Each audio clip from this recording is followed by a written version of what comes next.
assim, terrível. Demais. Eu não acompanhei tão de perto na época, e eu vou dizer aqui uma coisa a você, viu, Newton? Eu agradeço por eu não ter acompanhado, porque assim, minha área é esporte. Eu gosto de fazer ABC, América, futebol, MMA, enfim, Flamengo, Fluminense, São Paulo, meu negócio é esporte. Na época eu estava direcionado ao esporte.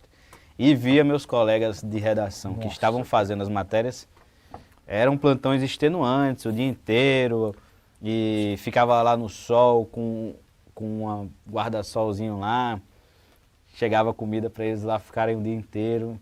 E foi uma coisa que mexeu com o Brasil todo. E o Brasil acompanhou ao vivo esse massacre lá, as câmeras abertas. Tinha um ângulo lá de cima que dava para pegar tudo.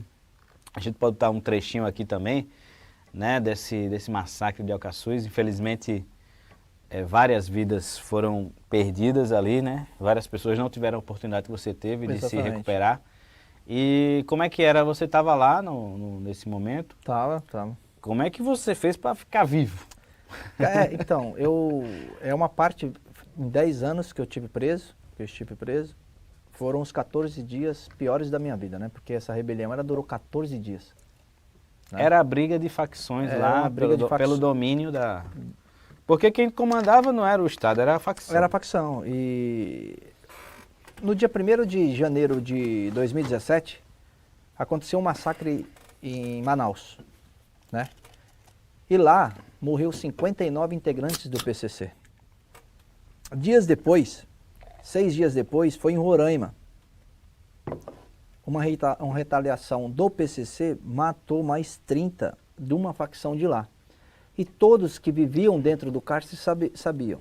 Onde tinha facção do PCC... Todo mundo fica informado. Fica informado. A gente sabia que ia acontecer alguma merda porque o PCC queria cobrar as mortes lá, porque o RN tinha acabado de fechar uma união com a facção de lá, né? Que era o lá de Manaus, eu não me lembro o nome da facção, não sei o que lá do norte, e os caras tinham fechado uma, né? E a gente sabia, esses caras vão se enfrentar. Esses caras vão se enfrentar e eles demonstravam que iam se enfrentar. Já estava muito claro. Estava muito claro isso, a gente nunca imaginou que seria daquela forma, né? E foi os 14 dias da minha vida assim que eu falo, meu Deus, aí que eu tenho a certeza absoluta que Deus tinha um plano na minha vida, sabe? Porque era uma briga do RN com o PCC. O PCC é da onde? São Paulo? São Paulo. Eu sou da onde? Era uma força criminosa muito maior, né? Eu sou de São Paulo e meu apelido é Paulista e eu estava no meio do RN.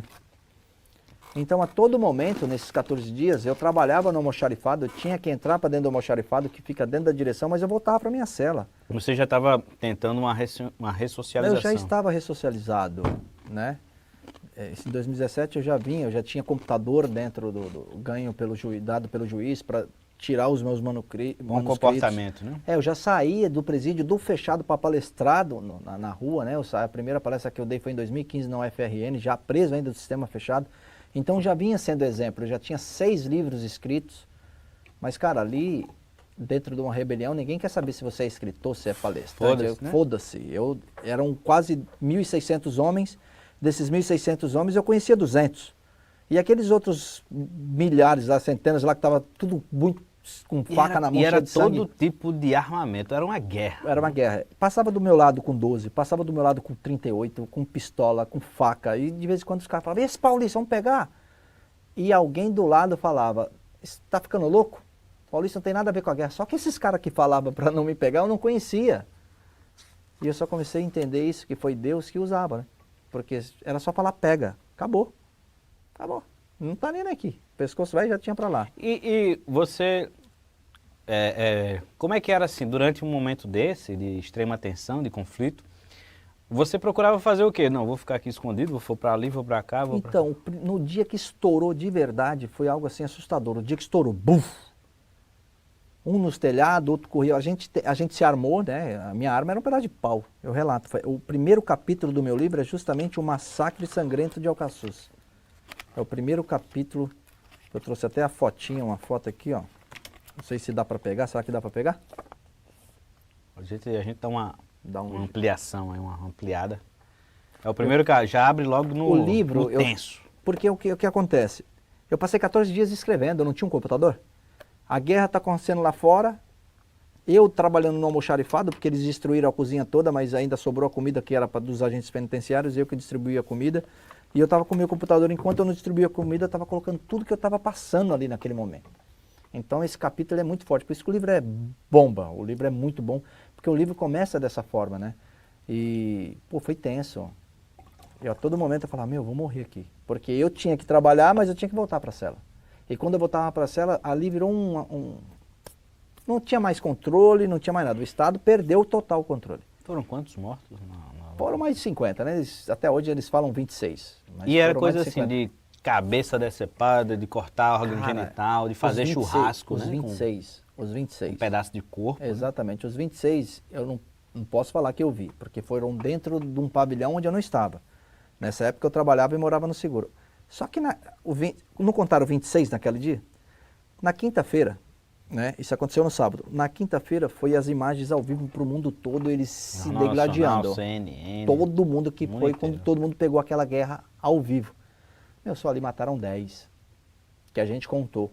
Eles matavam e mostravam pra gente os pedaços, amarravam os pedaços aqui, outro cara botava uma corda. É um filme, nem os piores filmes de terror. Cara, eu não gosto de filme de terror, né? Eu assisti os Jogos Mortais e tudo, já é ruim assistir um filme. 300 mil vezes. Até hoje eu lembro, o cara com a cabeça falava assim, ei, Paulista, aqui ó, PCC a gente faz isso, ó. Cara, eu fiquei todo podre, né? Aí o cara faz o que? Porra, massa. Não, mas tá O cara tudo faz podre, eu tava todo cagado, né? Um gesto de aprovação. Não, cara, eu não adianta, estourou não sei o que aqui em mim, que eu vomitava sangue, eu passei muito mal, dias e dias eu vomitando, porque eu nunca tinha visto aquelas imagens, cara.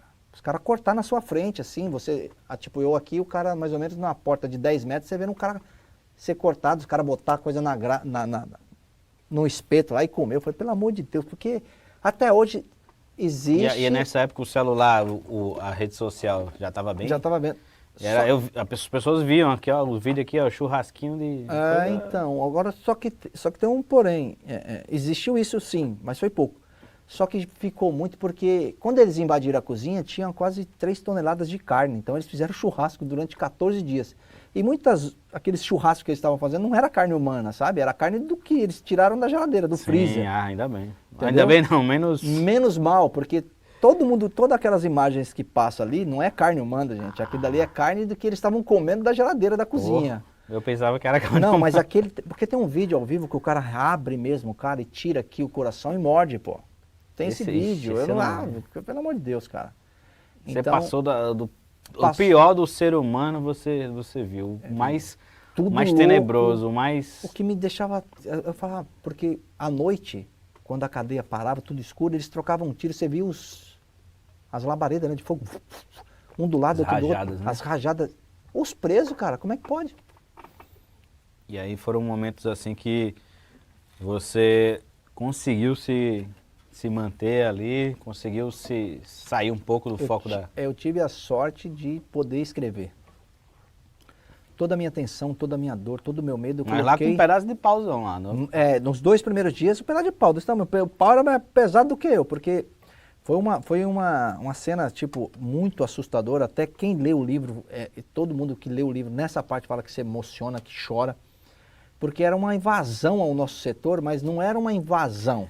Agora, para a galera entender, na época, a Alcaçuz era dividido por vários pavilhões. Vários pavilhões. Isso. Eram quantos? 4 pavilhões. 5 pavilhões, contando com os 5 com Rogério Coutinho. Você estava em qual? Eu estava no setor médico, que era aquele setor que eu disse lá no começo, dos estupradores.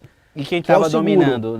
Não porque eu sou estuprador, gente, porque quando você escolhe trabalhar, teve um momento da minha vida que eu falei, eu não quero mais o crime, quando eu mudei definitivamente, e só tinha como opção a remissão de pena, que era bom para mim, que minha cadeia era muito grande, e para trabalhar tinha que morar no seguro. E eu falei, eu não tô nem aí se eu tô do lado de estrupador, não, eu quero a minha melhora. E nesse local, num momento lá, ele estava sendo dominado por qual? Não tinha facção, né? É o setor dos trabalhadores, dos renegados. Não, mas assim, eles não estabeleceram uma divisão no momento do conflito? Então, RN, PCC. Lá embaixo era massa. Não tinha RN, não tinha facção. Ficou depois, esse pedaço que tinha uns 200 homens, né? Ficou como se fosse RN, porque a gente ficou no setor do RN. Então, essa parte fez parte do RN sem ser do RN, porque estava dentro do setor do RN, entendeu? Então aí você ia passando os dias, caramba, tô vivo. Ia passando os dias, caramba, tô vivo, tô vivo, tô vivo. E aí, como é que foi o último dia? O último dia foi justamente quando os demônios entrou, né? Porque eu não sabia se era pior, se era a rebelião ou se os caras que chegou de Brasília. A polícia... A intervenção Intervenção do federal, Mauro Albuquerque, né? a intervenção do Mauro Albuquerque. E aí eles já chegaram arrepiando Não, e já chegaram para matar todo mundo mesmo. Eles controlam sim, mas eles matam também, né? Então, independente se o cara tá... eu falo- Às vezes o cara não tá lá atirando, não tá... não, por exemplo, quem morava lá, os 200 que moravam lá embaixo, não fazia mal a ninguém. Tava tudo trabalhando. Eles não tinham como saber, então... Cacete, eu fui o que mais apanhei lá, tem uma hora lá. E aí eles conseguiram essa intervenção, esse controle, matando muita gente também. Não, matando o que eu falo, não matando Sim. literalmente, né? Matando psicologicamente, batendo, né? Humilhando. E que numa situação extrema dessa também... Precisa. Não tô. O trabalho não, deles. Não consigo entender qual seria a maneira de controle. Não tinha como. Eles tinham que fazer isso. Mas uma guerra. Você está entrando na guerra, né? então, aí que tá. Eles entraram na guerra, eles acabaram com a guerra, certo? Só que a guerra continua até hoje. Tá entendendo? A metodologia da guerra continua até hoje. Já estamos em 2021 e a mesma metodologia criada por Mauro Albuquerque continua até hoje. Não tem medo de falar isso aí, não? Porque continua mesmo. E aí eles chegaram lá e foi pesadão também. E aí você, caramba, consegui sobreviver apesar de... Aí eu tudo. sobrevivi, graças a Deus chegou a minha liberdade, né? E depois de quanto tempo daquilo você saiu em quantos... 1 ano depois.